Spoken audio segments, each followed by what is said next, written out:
everyone, my name is Haruna and I am an auditory neuroscientist at the University of Auckland.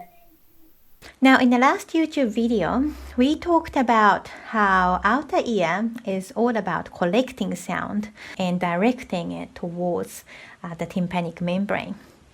Now today we're going to focus more about what this tympanic membrane does and what happens inside the middle ear, which is the pink highlighted area.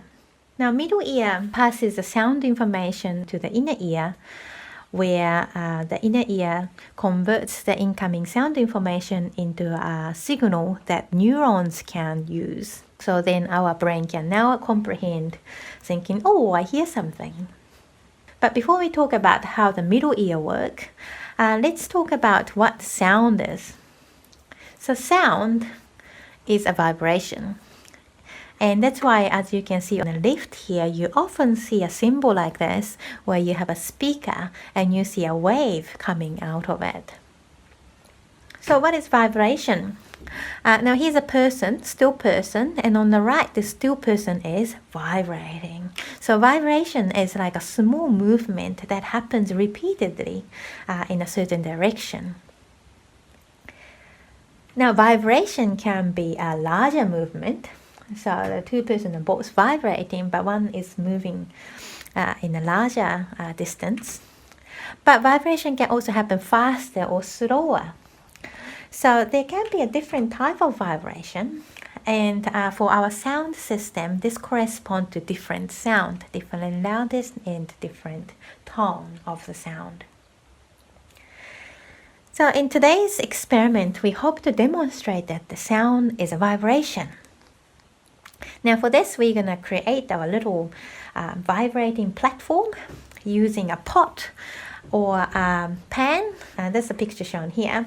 And on this platform, we're going to try to apply the sound by getting towards the platform and see if that can vibrate this black platform. So what we need a single piece of a black rubbish bag. We need table salt, and for this we want a fine table salt rather than a chunky sea salt. We need scissors and tape. Now we need to tape rubbish bag quite tightly, so for today's experiment, if you can have a strong masking tape or vinyl tape, that would be great. And we will also need a bowl. Now shown here is a picture of plastic bowl, but I highly recommend that you get a metal bowl for this experiment. And if you don't have a metal bowl, you could probably use a metal pot like we do in our video. So first we need to cut open our black rubbish bag into a single sheet. So I'm going to use the scissors to cut around the edges of the black rubbish bag and open it up.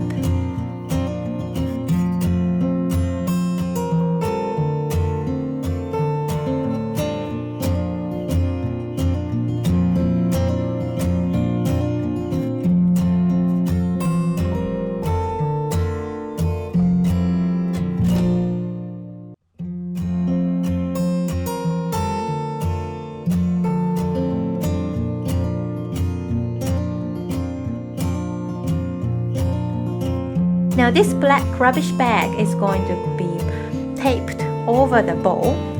So I'm going to now trim the black rubbish bag into a smaller size, just enough to cover the bowl.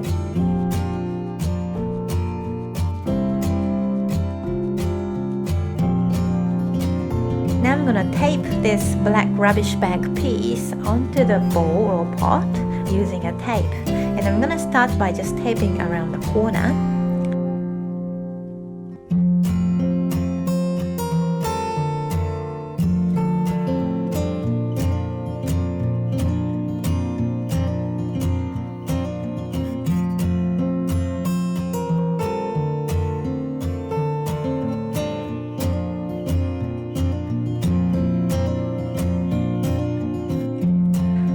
But before we finish, we're going to tape all around the bowl to really tightly tape this. You might need to pull the edges and adjust it a little bit.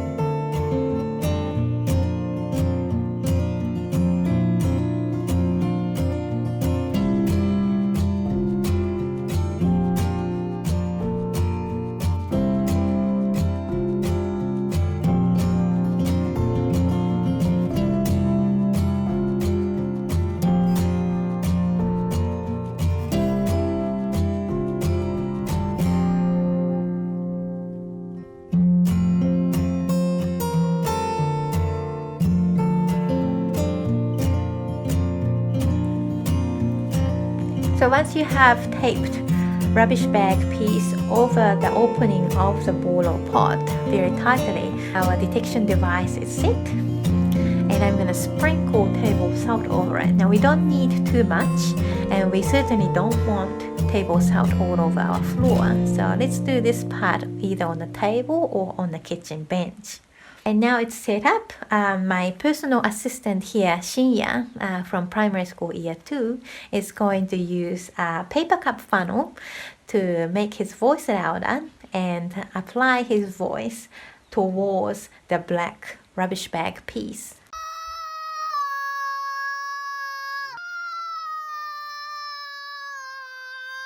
Now you can see the salt bouncing on the rubbish bag piece, and then that's because this black rubbish bag has been vibrated by his voice, which is a vibration. In slow motion, you can see the salt bouncing, and eventually it creates a little pattern on the rubbish bag. Now you might want to test out using a different pitch of the voice, so low pitch or a high pitch. And for our one, a high pitch sound seemed to cause more bouncing of salt. Now try not to blow your ear on the salt. And you may need to change the salt as our breathing starts to moisturize the salt. So that was a demonstration that sound is a vibration. Now when you're yelling, if you touch your throat, you can feel your throat vibrating. And so to produce the sound, we are vibrating our throat, but then that vibration gets passed in the air, and then it vibrates the rubbish bag.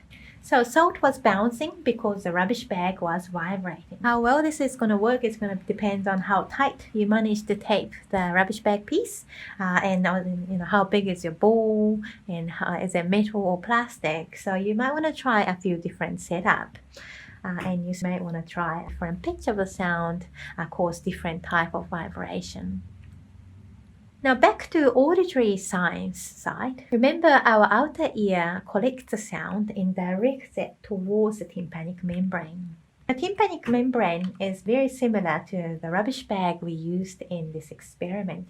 So when a sound hit the tympanic membrane, it causes a vibration of the tympanic membrane. Beyond the tympanic membrane, inside the middle ear space, there are three tiny bones called the auditory ossicles. Three little bones are attached quite loosely to each other, like a chain, and then it's attached to tympanic membrane. So what happens is that when the sound wave vibrates the tympanic membrane, it causes vibration of ossicles, and this passes the vibration really effectively to our inner ear. And just remember, the inner ear is where we then convert this vibration to a signal that our brain can understand.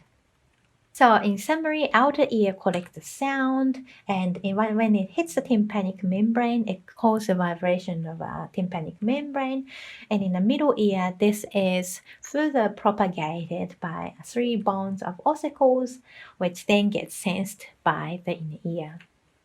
Now, in the next YouTube episode, we are really going to focus more about what happens in the inner ear, and we'll talk about the little hair cells. There's a very specialized bunch of cells that does this for us.